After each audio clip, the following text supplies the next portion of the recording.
O Guarani, de José de Alencar. Parte 2, capítulo 13. Trama. Tornemos ao lugar onde deixamos Loredano e seus dois companheiros. O italiano, depois que Álvaro e Peri se afastaram, levantou-se. Passada a primeira emoção, sentira um acesso de raiva e desespero por lhe escaparem os seus inimigos. Um instante, lembrou-se de chamar os cúmplices para atacar o cavalheiro e o índio, mas essa ideia desvaneceu-se logo. O aventureiro conhecia os homens que o seguiam, sabia que podia fazer deles assassinos, mas nunca homens de energia e resolução.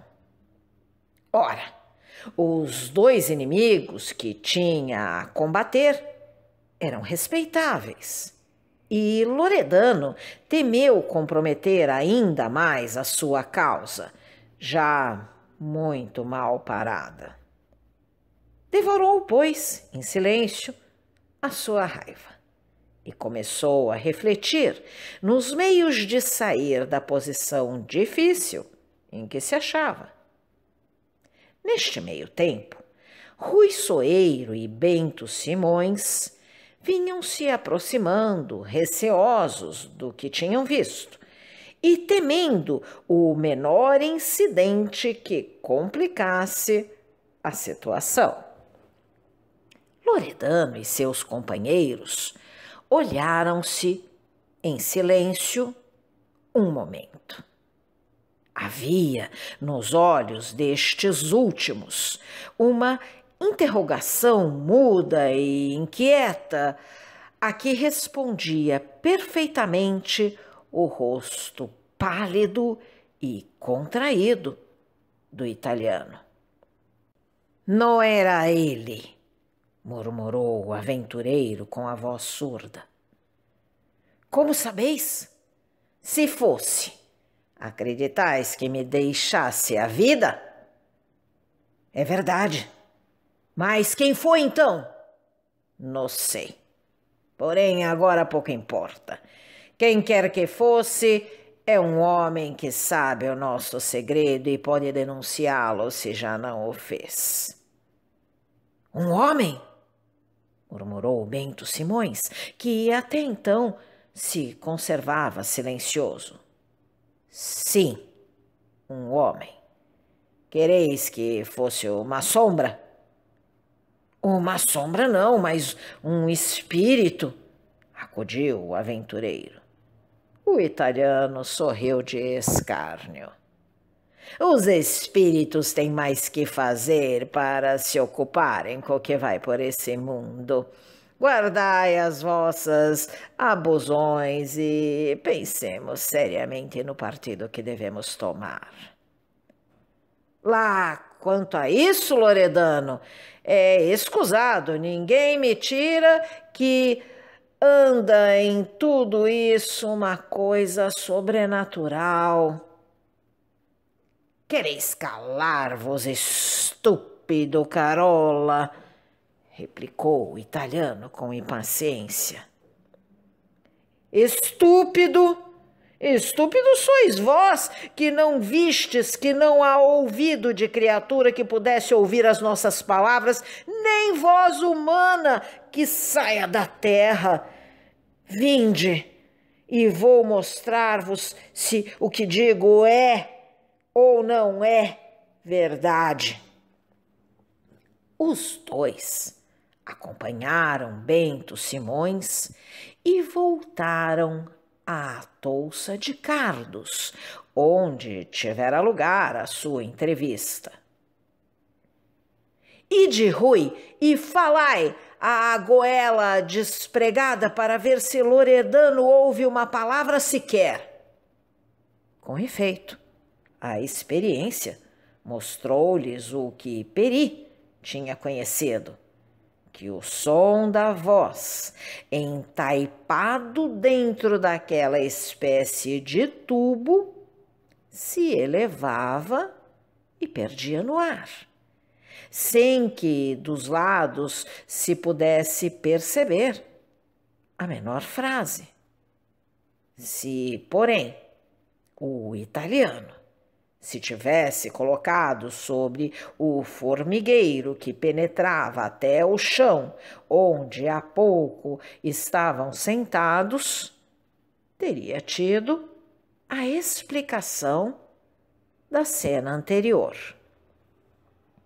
Agora, disse Bento Simões, entrai, eu gritarei e vereis que a palavra vos passará pela cabeça e não sairá da terra. Quanto a isso, pouco se me dá, respondeu o italiano. A outra observação, sim, tranquiliza-me. O homem que nos ameaçou não ouviu, desconfia apenas. Ainda insistis em que fosse um homem? Escutai, amigo Bento Simões, há uma coisa de que tenho mais medo do que de uma cobra. É de um homem visionário. Visionário? Dizei crente. Um vale outro. Visionário ou crente, se me falais outra vez em espíritos e milagres, prometo-vos que ficareis neste lugar onde servireis de carniça aos urubus. O aventureiro tornou-se esverdinhado. Não era a ideia da morte, e sim da pena eterna que, segundo uma crença religiosa, sofrem as almas, cujos corpos ficam insepultos, o que mais o horrorizava. Pensastes? Sim. Admitis que fosse um homem? Admito tudo. Jurais? Juro. Sobre a minha salvação. O italiano soltou o braço do miserável, que caiu de joelhos pedindo ao Deus que ofendia perdão para o perjúrio que acabara de cometer. Rui Soeiro voltou. Os três seguiram calados o caminho que tinham feito. Loredano, pensativo. Seus companheiros, cabisbaixos. Sentaram-se à sombra de uma árvore. Aí permaneceram quase 1 hora, sem saber o que deviam fazer, nem o que podiam esperar. A posição era crítica. Reconheciam que se achavam num desses lances da vida em que um passo, um movimento precipita o homem no fundo do abismo ou o salva da morte que vai cair sobre ele. Loredano media a situação com a audácia e energia que nunca o abandonava nas ocasiões extremas. Uma luta violenta se travara neste homem. Só tinha agora um sentimento, uma fibra. Era a sede ardente do gozo, sensualidade exacerbada pelo ascetismo do claustro e o isolamento do deserto. Comprimida desde a infância, a sua organização se expandira com veemência no meio deste país vigoroso, aos raios do sol ardente que fazia borbulhar o sangue. Então, no delírio dos instintos materiais, surgiram 2 paixões violentas. Uma era a paixão do ouro, a esperança de poder um dia deleitar-se na contemplação do tesouro fabuloso que, como Tântalo, ele ia tocar e fugia-lhe. A outra era paixão do amor, a febre que lhe requeimava o sangue quando via aquela menina inocente, cândida, que parecia não dever inspirar senão afeições castas. A luta que naquele momento agitava dava-se entre essas duas paixões. Devia fugir e salvar o seu tesouro, perdendo Sicília.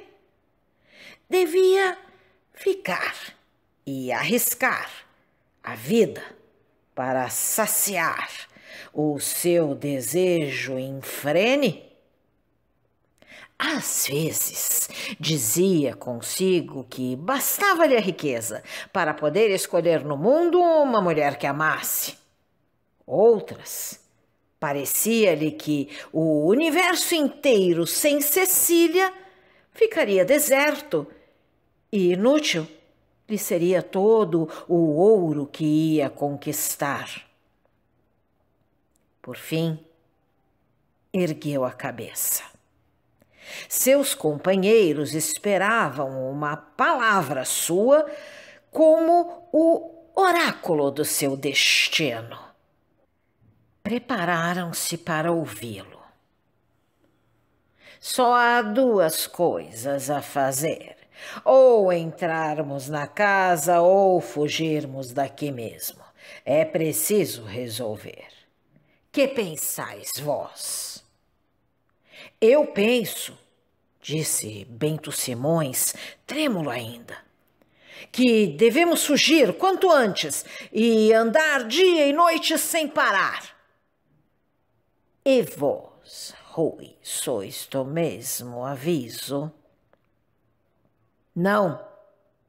Fugir é nos denunciar e perder. 3 homens sós neste sertão, obrigados a evitar o povoado, não podem viver. Temos inimigos por toda parte. Que propondes, então? Que entremos em casa, como se nada tivesse passado. Ou estamos descobertos e, neste caso, ainda faltam as provas para nos condenarem, ou ignoram tudo e não corremos o menor risco. Tendes razão, disse o italiano. Devemos voltar. Nessa casa está a nossa fortuna ou a nossa ruína. Achamo-nos numa posição em que devemos ganhar tudo ou perder tudo. Houve longa pausa durante que o italiano refletia. Com quantos homens contais, Rui? Perguntou ele. Com 8. E vós, Bento? 7. Decididos? Prontos ao menor sinal? Bem, disse o italiano, com o desempenho de um chefe dispondo o plano da batalha. Tracei cada um os vossos homens amanhã a esta hora. É preciso que à noite tudo esteja concluído. E agora o que vamos fazer? Perguntou Bento Simões. Vamos esperar que escureça. À boca da noite nos achegaremos na casa. Um de nós, à sorte, entrará primeiro. Se nada houver, dará sinal aos outros. Assim, quando um se perca, 2 ao menos terão ainda esperança de salvar-se. Os aventureiros resolveram passar o dia no mato. Uma caça, algumas frutas silvestres, deram-lhes simples, mas abundante refeição. Por volta de 5 horas da tarde, se encaminharam à casa, a fim de sondarem o que passava e realizarem o seu projeto. Antes de partirem, Loredano carregou a clavina, mandou seus companheiros carregarem as suas e disse-lhes: assentai bem nisto. Na posição difícil em que estamos, quem não é nosso amigo é nosso inimigo. Pode ser um espião, um denunciante. Em todo caso, será depois menos um que teremos contra nós. Os dois compreenderam a justeza dessa observação e seguiram com as armas engatilhadas, olho vivo e ouvido alerta. Apesar, porém, da sua atenção, não viram agitar-se as folhas a 2 passos deles e estender-se pelos arbustos uma ondulação que parecia produzida pela correnteza do vento. Era Pery. Havia 1/4 de hora que ele acompanhava os aventureiros como a sua sombra. O índio, deixando Dom Antônio, dera pela sua ausência e, conjeturando que eles tramavam alguma coisa, lançou-se em sua procura. O italiano e seus companheiros caminhavam já havia pedaço quando Bento Simões parou. Quem entrará primeiro? A sorte decidirá, respondeu Rui. Como? Desta maneira, disse o italiano. Vedes aquela árvore? O que primeiro chegar a ela será o último a entrar, o último será o primeiro. Está dito.